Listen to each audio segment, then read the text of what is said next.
I think there might actually be some positive personnel news that we can start with. Have you got a couple back for this weekend? Hopefully Ryan Ashley and Joe Pritchard will be fit for Saturday, and we also get Doug back because it's not a cup game.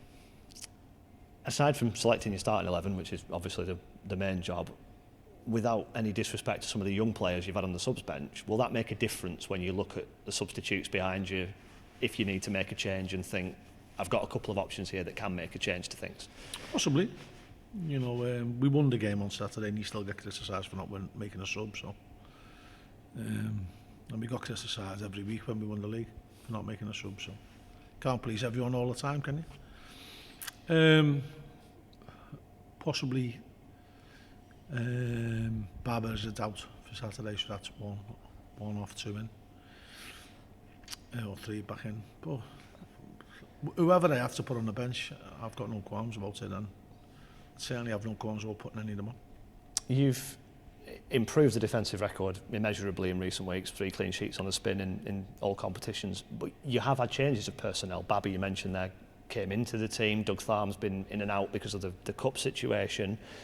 What does that say about the work that you're doing on the training pitch and the organisation, and maybe that, you know, a dozen players are prepared and able to play in half a dozen positions? Yeah, obviously it's not just me. You know, there's a lot of coaching staff putting the hard yards and the analysis of the game, both opposition and our own. And the players have to take some responsibility as well, because they've stood up and be counted. You know, we'd like to think the watershed moment was the Fleetwood game. I know we've lost since then, but that was when I think the players knew that they had to stand up and be counted, and they have done. And whatever way you dress it up, you can point to numerous factors in a football club, but at 3 o'clock on a Saturday, most weeks you have to play. It's them 11 who go out and take the pitch, and you're in their hands, and thankfully they've took responsibility. How hard is it to chop and change personnel, whether it's injury, suspension, illness, unavailability, whatever it is? Well, you've known me a long time, and it's not something that I particularly like. I like a settled side. I like players to get to know each other, how they play. But you're always trying to find your best team, and when you're not winning games, it's difficult to think that is your best team when you're not winning games. You always think there's a reason, so you swap it for the sake of swapping it sometimes. Changes are always better, and people go up in fans' estimations by not playing when teams are getting beat. You don't become a better player because you don't play. And if you start the game on the bench at 3 o'clock and you don't come on, and because your team gets beat at 5 o'clock, you haven't improved in them 2 hours. So it's difficult. This league is difficult. Football's difficult, and it's getting harder. And thankfully, we've got people who want to roll the sleeves up and have a go. And that starts from the front, which is the staff, and then the players have followed suit. Are there parallels with the England situation at the World Cup at the moment? The fact that USA game wasn't the greatest result in the world, wasn't the greatest performance in the world, and there's lots of talk about players that don't play after it.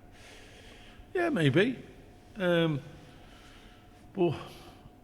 you know, we're in a competition that it's very, very difficult to compete with the haves. So you could probably split it into 3 leagues, really. But there's definitely a haves and a have-nots in this league. And the haves are near the top and the have-nots are near the bottom. And then somewhere in between, you've got the have-nots trying to fight to be that middle ground. And you've got the haves trying to keep themselves above water, not to fall into that middle ground. So we'll keep fighting right to the end. Is that more stark this season?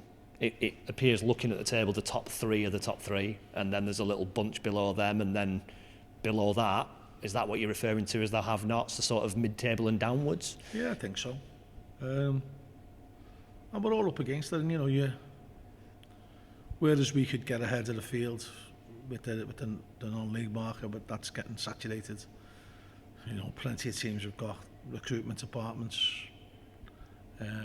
chief scouts, head of recruitments. I was at a game last night and there's 10, 12 scouts there looking at the same players I'm looking at. And a lot of them will have more resource than us. So, but we keep going.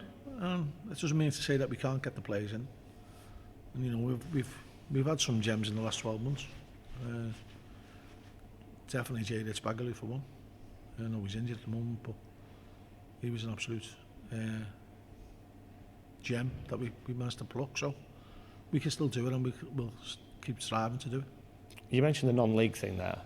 Given your reputation for finding players in non-league divisions and maybe lower down non-league divisions than other clubs go, do you find if you inquire about a non-league player now, your reputation precedes you and that price is larger than it would have been if somebody else had asked? Yeah, it's not so much that as well, though. It's the demands that the players ask for. Which, you know, the teams in leagues below us we can't compete with. We can't compete with Stockport, we can't compete with Salford, we can't compete with Wrexham, can't really compete with Samia. So, you know, but we keep going and we can offer them Division 1 football, and hopefully we can offer them that next season. You said after the FA Cup win that the prize money that went in the bank would allow you to bring a player in. Do you know who that player will be? I don't expect you to tell us, obviously, but do you know who that will be? Are the wheels in motion for that, or is it more a case of I've got this much capacity and I've got these options? Pretty much the latter, yeah. I know what I want, but whether I get it or not, it's a different matter. But as I said, you don't just put all your eggs in one basket. So you've got to spread the net, and hopefully we'll get the right player in. After the FA Cup draw the other night and the Boreham Wood situation, being stood next to the manager of the team that you've been drawn against, are there acting lessons needed for you? Because I think your face told us what you were thinking about that draw, with no disrespect at all to Boreham Wood, of course, but I think both of you felt a little frustrated. Would that be fair to say? I don't think either of us covered ourselves in glory, to be honest. It's, you know, the FA Cup, we're not going to win it. So the object of the FA Cup is to raise the club's profile, maybe get the players a thrill draw of going to a big club and make some money out of it for the club, and that's the idea behind it. And you know, it's difficult to get a plum draw. You know, there's only 7 or 8 plum draws anyway, and you know, you want them away if you're going to benefit financially. So the odds of that happening is probably 70 to 1, 80 to 1. So we take what we have, and you know, it'll be a tough game for both teams, and whoever comes out on top, at least they're in the fourth round. You're back from the FA Cup to the league this weekend. Has this it's not quite been a break, but you've had 2 other competitions in there with the trophy and the FA Cup and got results. Has that been beneficial? I think winning always is beneficial. We've just got to hope we can translate our cup form into league form, and that's the $64,000 question. Hopefully we can. We won't be the only team who'll be thinking that. We've set a standard of our work ethic and our concentration levels, and that's got to continue, if not get better. 3 1-0 wins on the spin in 3 different competitions. I know you like a 1-0 win. Love a 1-0, yeah. It's not something that you've had loads and loads of over the years. There tends to have been goals at both ends of the pitch, and you know, not that a 1-0 can't be entertaining and exciting, but I think you know what I mean. How much confidence do you take from specifically a 1-0 because you've kept that clean sheet? I think it's character building 1-0. You know, you can take the lead, you can keep trying to get the second goal, but it's vital that you keep it out at the other end, and we've managed to do that, and that it gives you heart when you go 1-0 up again. Like, you know, we've been in this situation before and we've seen it through, so hopefully we'll keep doing that. Is that the flip side sometimes, if you were talking about not being able to hold on to a lead a few weeks ago, that sort of belief or lack of belief in yourself when you score? If you have won 1-0, you do have that belief that you can not hold on, but you know, see it out. Once you've started winning games, you tend to think that you are going to see it out. When you're not winning games, you tend to think that you're not going to see it out. So human nature is a strange concept that is analysed by thousands of students across the world, and everyone will come up with different scenarios and different interpretations.